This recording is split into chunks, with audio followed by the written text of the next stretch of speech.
नमस्कार, मी गणेश आवारी MH मराठीमध्ये आपल्या सर्वांचं स्वागत करतो.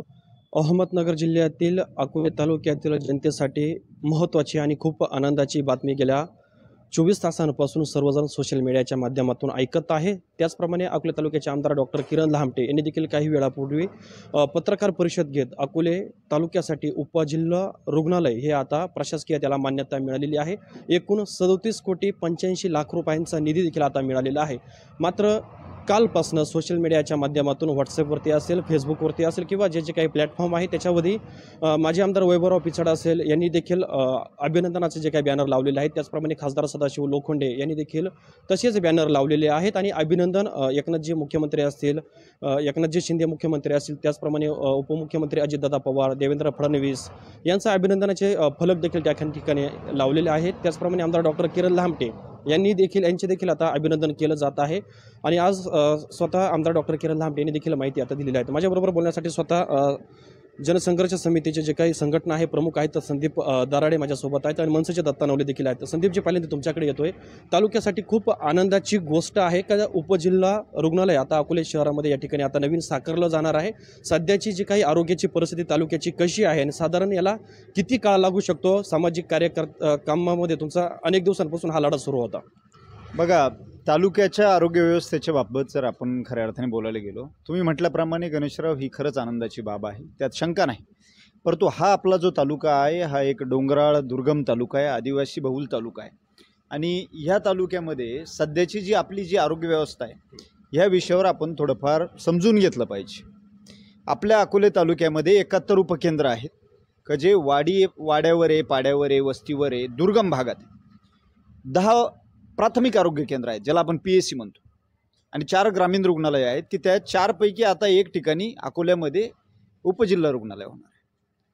परंतु एक शोकांतिका एका गोष्टीची अशी आहे, इतकी मोठी आरोग्य व्यवस्था आज तालुक्यात उभी असताना 71 उपकेंद्र असणं ही खूप मोठी गोष्ट आहे. 10 प्राथमिक आरोग्य केंद्र असणं मोठी गोष्ट.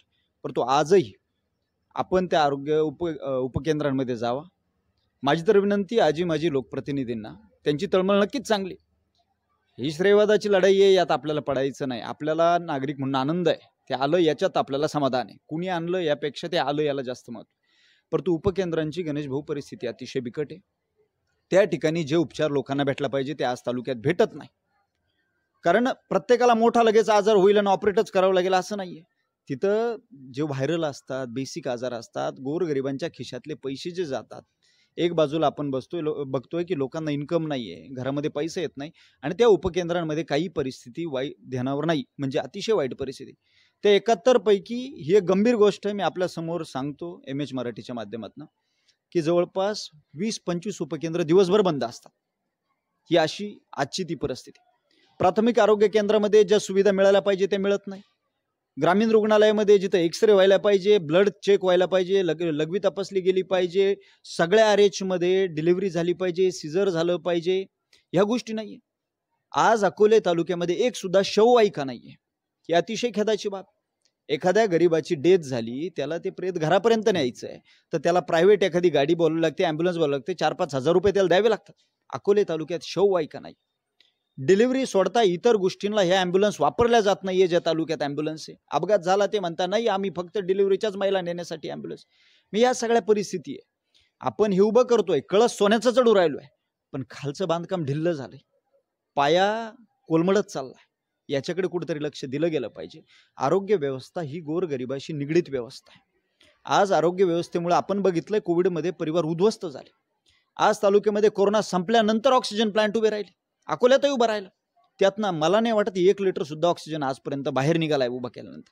आणि त्याच ठिकाणी आता प्रोजेक्ट काय मला माहीत नाही, भविष्यात आराखडा कसा आहे, परंतु तो ऑक्सिजन प्लांट काढून इमारत उभी करायची का नक्की काय करायची याबाबत मला माहिती नाही.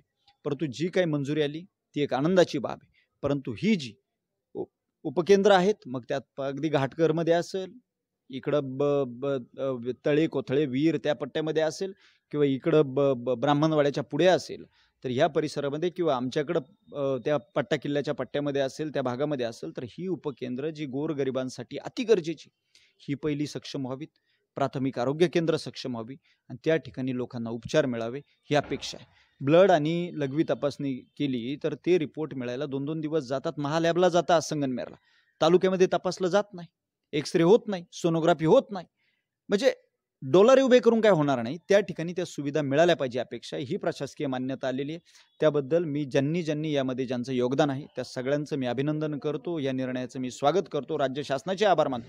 परंतु या तालुक्यामध्ये फक्त श्रेयवादाची लढाई न होता खरीखुरी सेवा लोकांना मिळावी ही मी अपेक्षा या ठिकाणी व्यक्त करतो. नक्कीच, म्हणजे थोडक्यात असंच म्हणावं लागेल, जी काही आरोग्य यंत्रणा आहे हीच आता आजारी पडलेली आहे असंच म्हणावं लागेल. 100% आजारी पडलेली आहे. नक्कीच. माझ्याबरोबर दत्ता नवले आहेत, मनसेचे तालुका प्रमुख आहेत. दत्ताजी, जे काही बॅनरबाजी आपण ग्रामीण रुग्णालयापुढे पाहिलेत, जे काही महात्मा फुले चौक आहेत, बाजारात तळ आहेत, या परिसरामध्ये आपण बघतोय नेमकी काय श्रेयवादासाठी इथं श्रेयवाद जनतेला नको आहे. जनतेला फक्त योजना पाहिजेत, कामं पाहिजेत, जे काही योजना आहेत ते त्यांच्यापर्यंत मिळाल्या पाहिजेत. आणि ही आनंदाची गोष्ट आहे का अकोला तालुक्यासाठी एवढं मोठं आता भव्य दिव्य उपजिल्हा रुग्णालय या ठिकाणी उभारलं जाणार आहे. मात्र हे कधी उभारलं जाणार, याच्यासाठी किती कालावधी लागू शकतो आणि या श्रेयवादाच्या लढ्यावरती तुमची काय प्रतिक्रिया असेल? नाही, पहिल्यांदा ह्या तालुक्यामध्ये उपजिल्हा रुग्णालय येतंय आणि ते कोण आणतंय आणि काय आणतंय आता पाहिलं तर आपण अख्ख्या शहरामध्ये बॅनर लागलेत. म्हणजे एक चढाओढ लागलेली आहे. जसं 6 महिन्यावरती इलेक्शन आलेलं आहे त्यानुसार आता जसं पावसाळ्यामध्ये भूछत्र उगवतात तसं या लोकांना आता हे भूछत्र उगवलेत. यांना आत्ता लोकांच्या उपजिल्हा रुग्णालयाच्या समस्या जाणवायला लागल्या. संदीपजींनी जसं सांगितलं, या तालुक्यातली सर्व जे आरोग्य केंद्र आहेत ते एकदम म्हणजे त्यांचा ॲक्सिडेंट झालेला आहे, ते जखमी आहेत, त्यांना उपचार करण्याची गरज आहे.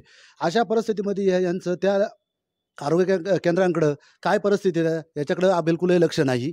फक्त आता श्रेयवादासाठी फक्त यांनी बॅनरबाजी करायची आणि उपजिल्हा रुग्णालय आणणार आहे आम्ही, पण उपजिल्हा रुग्णालय आणून याचा किती लोकांना फायदा होणार आहे, काय होणार आहे याचं कुणीही गणित मांडत नाही. फक्त बॅनरबाजी लावायची, पोस्टरबाजी करायची. पण त्याच्यामध्ये कधी उद्घाटन करणार आहे, कधी येणार आहे, किती मंजूर झाला आहे, काय झाला, आकडे भरमसाठ आकडे त्या फ्लेक्स बोर्डवरती 37 कोटी 38 कोटी रुपयाचे बॅनर लागलेले. जर यात माझं तर एक असं सर्वसाधारणपणे म्हणणं माझं असं आहे, या तिघांनी जर सावंत साहेबांकडून, आरोग्यमंत्री जे सावंत आहेत त्यांच्याकडून जर प्रत्येकानं 37,85,000 37,85,000 हे जर 100 कोटी रुपये होतात, मग मला असं वाटतं ह्या तालुक्यातले सर्व दवाखाने बंद करून, आरोग्य केंद्र उपकेंद्र बंद करून एक भव्य दिव्य असा दवाखाना इथं होईल का त्या ठिकाणी केस पेपर फाडणारा माणूससुद्धा एसीत बसू शकतो. अशी परिस्थिती इथं ह्या लोकांच्या बॅनरबाजीवरून मला कळून येते. पण ह्या लोकांनी ही बॅनरबाजी करण्यापेक्षा या तालुक्यामध्ये जे आजारी पडलेले दवाखाने आहेत यांच्याकडे लक्ष दिलं पाहिजे आणि जनतेला त्या परिसरामध्ये त्याचा उपयोग होईल कसा, चांगल्या प्रकारे त्या तिथे सुविधा कशा मिळतील हे पाहिलं पाहिजे. आज आपल्या ह्या दवाखान्याची काय अवस्था आहे. आज 60-60 किलोमीटरवरून उपजिल्हा रुग्णालयामध्ये लोक येणार आहे, तिथे एक्सरे निघत नाही, तिथं सोनोग्राफी होत नाही, तिथं ब्लड चेक केलं जात नाही, तिथं कोणत्याही प्रकारचे रिपोर्ट तुम्हाला बाहेरून आणावे लागतात. अशा परिस्थितीमध्ये फक्त घोषणांचा पाऊस पाडायचा आणि इलेक्शन आल्यानंतर आपण फक्त लोकांना आश्वासन द्यायचे, पण कोणतीही गोष्ट अंमलात आणायची नाही. सरासरीने ही फक्त आता इलेक्शनची त्यांची तयारी चालू आहे.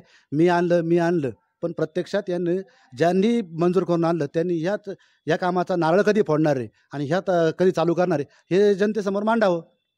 नक्कीच. साधारण संदीपजी, प्रशासकीय मान्यता सध्या मिळाली आहे, किती कालावधीत जाऊ शकतो, काय अंदाज वाटतो एकंदरीत पाहिल्यानंतर? सध्याची परिस्थिती अशी का जी काही कामं राज्यामध्ये सुरू आहेत त्यांना जवळपास प्रमा दिलेला आहे शासनाने, टेंडर प्रोसेस केल्या आहेत, परंतु जे निधी वाटपाचा जो विषय आहे त्यामध्ये त्या पट्टीमध्ये शासन निधी टाकत नाही असं सरळ दिसतंय. हा एक घोषणांचा एक बोजवारा चालू आहे, मोठ्या प्रमाणावर घोषणा. कारण आत्ताच दत्ताभाऊंनी सांगितल्याप्रमाणे इलेक्शन जवळ येत आहे, त्याप्रमाणे यांनी मोठ्या प्रमाणावर प्रशासकीय मान्यता सगळ्याच कामांना देऊन टाकल्यात. याला निधी नक्की किती पडेल, कसा पडेल, किती वेळेत पडेल. आता आमदार महोदयांनी सांगितलंय की अधिवेशनामध्ये 10 कोटी रुपये टाकून घेण्याचा विचार आहे. तसं झालं तर अतिशय आनंदाची गोष्ट आहे. परंतु साहेबांनी सांगितल्याप्रमाणेच एक 2-3 वर्षाचा कालावधी उपजिल्हा रुग्णालय व्हायला लागेल. परंतु माझी तत्पूर्वी इच्छा एकच आहे, अपेक्षा एकच आहे का आता आमदार साहेब स्वतः डॉक्टर आहेत, त्यांना कळतं त्या क्षेत्रातलं, त्यांना खूप नॉलेज, आपल्यापेक्षाही खूप जास्त नॉलेज. त्यांनी कृपया उपकेंद्रांकडं आणि प्राथमिक आरोग्य केंद्रांकडं आणि हे जे बाकी RH आहेत, कोतुळे, राजुरे आणि समशेरपूर याकडे नक्कीच लक्ष द्यावं आणि इथे सुविधा मिळाल्या पाहिजे. सर्पदंश जर झाला गणेशराव, तुम्ही बघा तर सर्पदंश गरिबाला होतो, शेतात राबणाऱ्याला होतो, गोरगरिबांनाच होतो. तो काय AC मध्ये बसणाऱ्याला, ऑफिसमध्ये बसणाऱ्याला, गाडीत फिरणाऱ्याला सर्पदंश होत नाही. मग त्या गरिबाला जर सर्पदंश झाला आणि त्याला जर उपचार सरकारी दवाखान्यात नाही आले, त्याला 70-80 हजार रुपये प्रायव्हेटमध्ये द्यावे लागतात. पैसे नसतात, शेवटी सोनं मोडावं लागतं, धान्य विकावं लागतं, जनावरं विकावं लागतं. ही आज गोरगरिबांवर परिस्थिती आहे. म्हणून माझी अपेक्षा आहे की पहिली आहे ती व्यवस्था सक्षम करा आणि नंतर हे पण उभं करा, स्वागत आहे. परंतु आहे ती व्यवस्था तुम्ही किती दिवसात सक्षम करणार याचं उत्तर तुम्ही कृपया तालुक्याला द्या. नक्कीच माझ्याबरोबर होते संदीप दराडे आणि दत्ता नवले यांनी देखील आपली प्रतिक्रिया या ठिकाणी दिलेली आहे. आणि जे काही 37,85,00,000 रुपयाचं जे काही उपजिल्हा रुग्णालय अकोल्यामध्ये साकारलं जाणार आहे, मात्र याची जे काही प्रशासकीय मान्यता देखील मिळालेली आहे. मात्र ते कामकाज कधी सुरू होणार आणि किती दिवस याला लागतील याची मात्र कोणालाही माहिती नाही. तसेच जे काही अकोला तालुक्यातील आरएच असतील आणि PSC असेल यांची देखील सुधारणा होणं गरजेचं आहे. आणि ज्यावेळेला ह्या खालचा पाया ज्यावेळेला भक्कम केला जाईल तेव्हाच भविष्यातलं जे काही उपजिल्हा रुग्णालय आहे याचा देखील नागरिकांपर्यंत चांगला आणि मोठा फायदा त्यांना होऊ शकतो. प्रतिनिधी गणेश आवारी, MH मराठी, अकोले, अहमदनगर.